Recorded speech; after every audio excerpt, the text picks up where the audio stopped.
Ladies and gentlemen, welcome to the Loretta McNary Show. Ladies and gentlemen, please give a warm welcome to your host, Loretta McNary.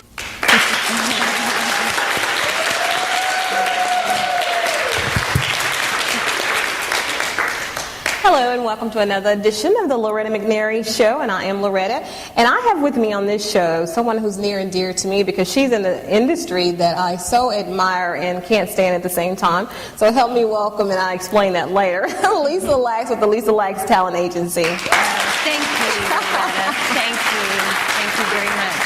I'm thrilled to be here. I know, and you know I love this industry and I hate it at the same time. So there's no secret, and I think what we don't like is the same thing. It appears to be something that is not for everybody. Everybody think that if you're on TV or in music or videos or whatever, that you live this high, nightlife, clubbing, or, spending money, drinking a lot. Right. And that's not what it's about, and not for your agency. And she even tells you, and we'll get into that, when you send photos, she wants a professional look, not a look that you could send to maybe some nightclub or some video director, because she really likes clean, good looks. And she'll tell you about that. But I want to know, how did you end up owning your own talent agency? In Memphis, of all places. Well, actually, about 2 years ago, it was actually around January in 2008, one of the agencies sort of moved on from being private owners and sold to a franchise. So a lot of the talent came to me and said, "Oh, Lisa, why don't you open up an agency? You've always helped us in the business, and you've been there to teach us about it and how to go about things. So why don't you open? Because you've already been helping and guiding our careers anyway." So I felt a strong push, but yet I thought, I kind of like my life like it is. I'm a casting director. I do some acting. I can be home with my children. So I don't know, but I felt this push from God that kept saying, "Lisa, don't fear it. You need to do this." And I just felt a really strong urge and a very strong message that I needed to step in to this role and do something about it. And that was on a Wednesday, and by Friday, I was open.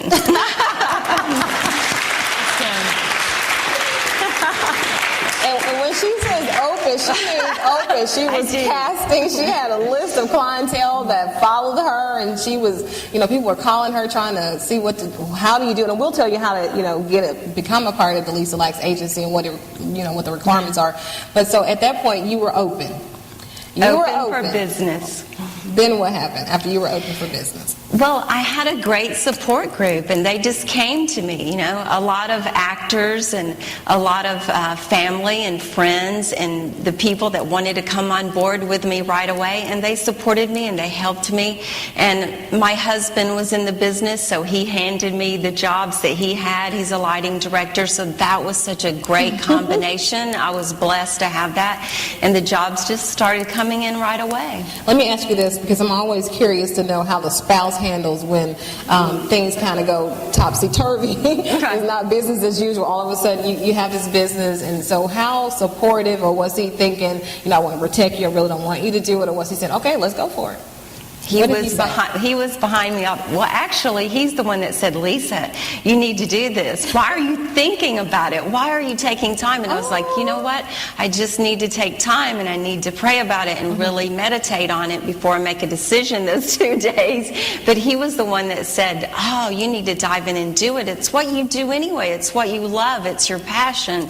You need to do this." So he's been very supportive. And he's helped me when, there are times when I'm so busy and I feel overwhelmed. He's been right there to kind of kick in and support me, go set up the lights and camera and do all those behind the scenes things for me as well. So very supportive. Okay, and I know people are going to want to contact you and really talk to you after they hear all these amazing things that you've accomplished. But let me give you this word of a warning. When I met Lisa, she came to one of my tapings, and I was telling her about my goal of being nationally syndicated. Okay, she being the talent agent and the casting director, that person just took over from this nice little lady that I first met. She goes, well, I know so-and-so, he's in New York, he's in LA, and I can put you in contact with him. When are you going to LA? Because I was going to LA for the Image Awards, and she's like, you need to talk to this person. And she was like scaring me. I was like, okay, you have to be careful what you ask for, because she was lining up people for me to contact. So if you're not serious, really don't waste her time, because this lady, she's tiny, but she is dynamite. Seriously. She will explode on you. She takes what she does very, very seriously, and when she's bringing talent here, she brings people who teach acting lessons, and she doesn't say this, oh, this is what you guys need to go do. She goes, I'm putting it out there. If you're serious, you'll make it happen. She doesn't want to know why you can't, why you didn't, and then somebody must have parked in a parking space that was not supposed to be parked in, so she sends out this email, do not ever park in somebody's driveway. And that's it. You don't hear nothing else. She don't say who did it. She don't ask you anything. She is so about her business. You think she's just timid and, so sweet. Let me tell you, a whole other person comes out because her name is on the line, and she knows you only get one good chance. You only get one chance to get it right. And don't show up late. She don't want to hear it. If they're not showing her your death certificate, she don't care. Like you were late. Because this lady's name is in New York, is in all those fabulous places where, I want my name to be one day too. And so please take it serious. If you want to act, then take it serious. And in order to become a great actor, guess what? You got to take lessons. You do. It's so important. And I think that's one of the misconceptions. If you're a doctor, you go to school. If you're a lawyer, you go to school. If you're a musician, you study, you play, you train, you rehearse. It's the same thing for actors. They need to do plays. They need to get involved in their community plays, school plays, dance, performing, whatever they can get involved in. Take classes. It's so important.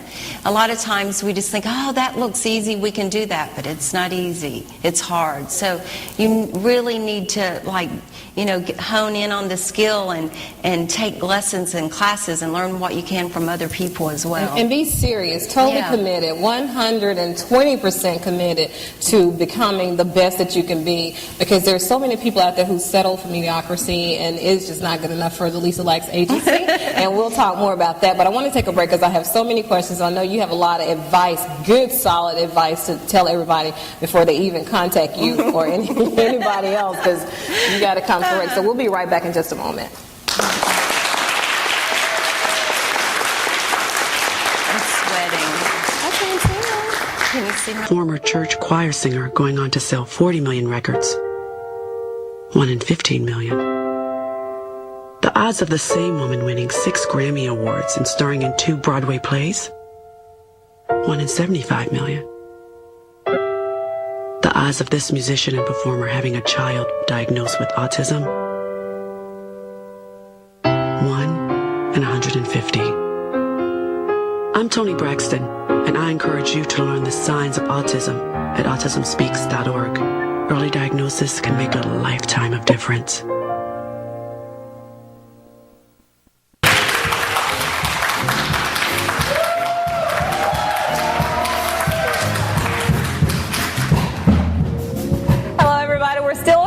We're doing our feature segment, What's Great About Memphis. And so what I wanted to do now for the second half of the show is bring you one of our stay-at-home moms, because I know we don't talk to them a lot and we don't understand all they go through. We think it's an easy job. But we're going to talk to Miss Deborah Bennett, and she's going to tell us, yeah, it's easy, but some days. Absolutely. Right. I'm going to first thank you for having me here, Loretta. Okay. Because like you said, sometimes... the job of being a stay-at-home mom is a lot more difficult than people think it is. I'm a proud mother of 2. My husband and I, Derek, is actually the breadwinner in our home, and it's a big challenge trying to find things in the summertime to keep the boys busy. So we're off to looking for camps and finding relatives that want some extra company during summer. As a matter of fact, they are... How old are the first one I know if they're going to answer the phone when you call? Absolutely, and they'll kill me if I don't mention their names. know. But I have 2 boys, 11 and 9 years old. Okay. And my son Derek, who's the oldest, is going to be going into 7th grade this year. All right. And my youngest, Christopher, is going to be going into 4th grade. Okay. And I'm telling you, the time has passed so fast over these past few years. It seems like they were both just in diapers. But again, it's been a rewarding time to spend with the kids, to be there when they get home from school. And, you know, I have been a working mother for most of their lives, so they are really enjoying having me there during the What day. has changed for them, being boys and having their mom there, all of a sudden you're home every day? Well, I think the attention and the fact that when they come through the door after school, I'm there, and I'm not as busy and as rushed as I was before. You know, we were living under such a tight schedule with, you know, once I got through the door after work, it was just, okay, I got an hour to do this, I have an hour to do that. No transition time. Absolutely, absolutely. And before you know it, it's off to bed, and we start over again with our, 3 hours to spend together. Yeah. So I've really taken advantage of this time to spend with them and to get to know them in a little different way. So how long are you planning to be a stay-at-home mom? Because I thought about that too, and then I said, oh no. Well, you know, it was not exactly by choice for me, actually, you know, but some things work out. I started being a stay-at-home mother in February of this year, and I'm going to probably get back into the workforce when school starts. I'll take advantage of the summer. And see how it works. The summer months, absolutely. Do you think it's more difficult to be with them 24/7 than to go to corporate America and then come home and be with them? Because the thing that always was a struggle for me was the transition. And I would tell people, even when I would do seminars on single parenting, all that stuff, you know, park down the street, because they have these little radars. They know when you get home, and they're meeting you at the door. So if you can just park in the neighborhood somewhere, transition for maybe 30 minutes before you go home. But they just don't have that luxury when you work. Gosh, I'm serious. I do call it transition. Absolutely. It's not that I don't want to go home to them. I really do. All 5 of them at one time. Yeah. Sure. I found myself wanting to manage them the way I manage, you know, staff at work initially, but I've relaxed a lot, and I think they've appreciated that. You know, I have 5, and so the older ones say I'm more easy on the baby, and I think it's natural. And they think I love him more. It's just that I'm tired now, so he can do whatever he want to do.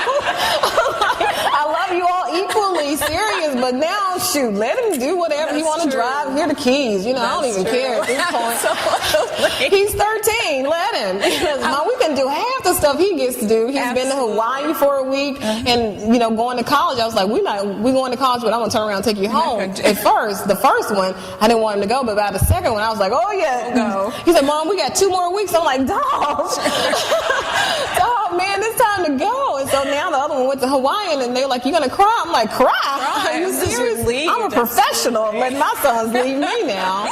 So I can't imagine staying home. Well, I can, because, you know, I'm a stay-at-home mom now because I work. Right. Only for the show now, yay. Well, so I don't have to go punch a clock. Yeah. If I do go back, I want your hours. Yeah. No, they're 20 hours a day. Oh, wow. You don't want those hours. Yeah. And so you learn to multitask, like I'm sure you do now. Oh, sure. You being a mom, you being a TV talk show host, and you're doing everything. So what's the most rewarding thing now that you see different from being with them all day than, you know, leaving and then coming home? Like I said, I think it's mostly the time, just getting some of the time back and finding out who they are as individuals, you know, and watching them grow. And, you know, I'm just always just ask whatever. So I want to know, because Derek and I used to work at Crichton together, so I know him. Sure. So my question is, does he expect you to not help at all since you're there every day now? You know, he expects me to be his assistant now. His assistant in the his maid and the whole works. You know, I find it really funny sometimes. So does he expect you to look like this all day too, like you've been to work, or can you do the t-shirt and tennis shoe thing?